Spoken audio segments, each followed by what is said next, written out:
Maintain continuity. किसी भी काम में एक्सपर्ट बनने के लिए कॉन्टिन्यूटी बहुत ही ज़्यादा आवश्यक तत्व है।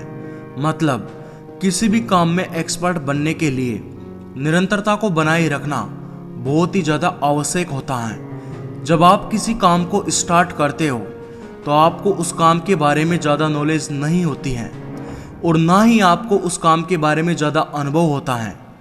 जब आप उस काम को सीखने की कोशिश करते हो तो आपको शुरुआत में कई उलझनों का सामना करना पड़ता है, जिसकी वजह से वो काम आपको बहुत ही ज़्यादा मुश्किल लगने लग जाता है और वह काम आपको नामुमकिन दिखने लग जाता है।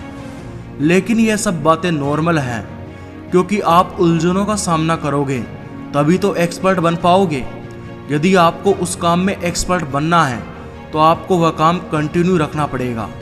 जब हम किसी काम को कंटिन्यू रखते हैं और बार बार उस काम की प्रैक्टिस करते हैं तो एक न एक दिन ऐसा दिन निश्चित तौर पे आता है कि हम उस काम में एक्सपर्ट बन जाते हैं।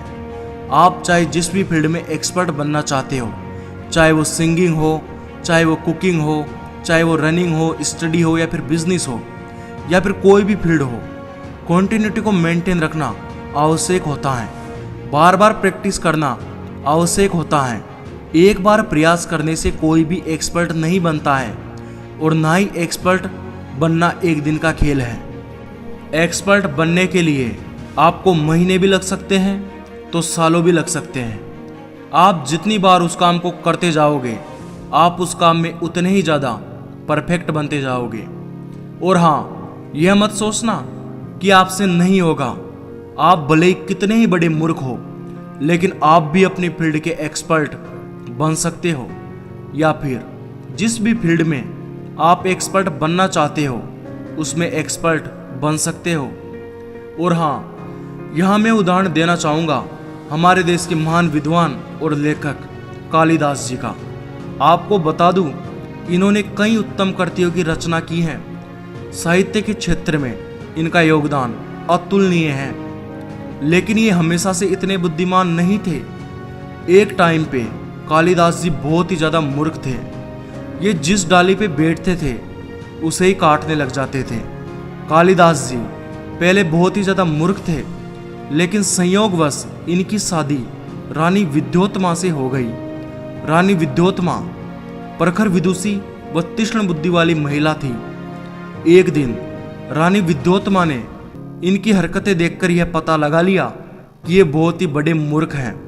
इस वजह से रानी ने उन्हें अपमानित करके महल से निकाल दिया और कहा, जब तक तुम शास्त्रार्थ में पारंगत ना बन जाओ मेरे पास वापस मत आना।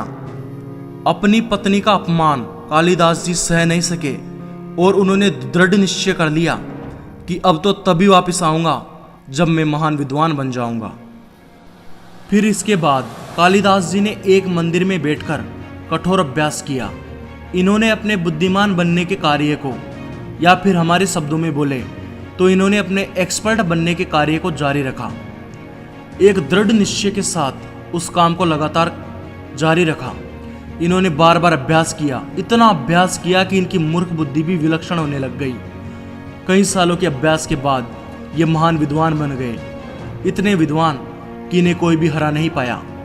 इनके ज्ञान के आगे इनकी पत्नी को भी सिर झुकाना पड़ा और बता दिया पूरे संसार को कि अगर किसी काम में कॉन्टिन्यूटी मतलब निरंतरता को बनाए रखे और लगातार अभ्यास किया जाए तो एक मूर्ख आदमी भी वह करके दिखा सकता है जो दुनिया की 90% आबादी को असंभव लगता है।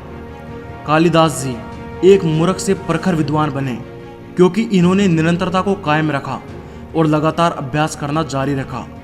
इसीलिए किसी भी काम को सही तरीके से सीखने में वक्त लगता है, लेकिन बार बार प्रयास किया जाए और उस काम को छोड़ा न जाए तो उस काम में अद्भुत सफलता हासिल की जा सकती है। तो ऐसे बने रहिए हमारे चैनल के साथ में और खुद को इम्प्रूव करते रहिए। LCM गोल्डन फ्यूचर, आपका सुनहरा भविष्य। तो मिलते हैं नेक्स्ट वीडियो में एक और बुलंद आवाज के साथ में। जय हिंद, जय भारत।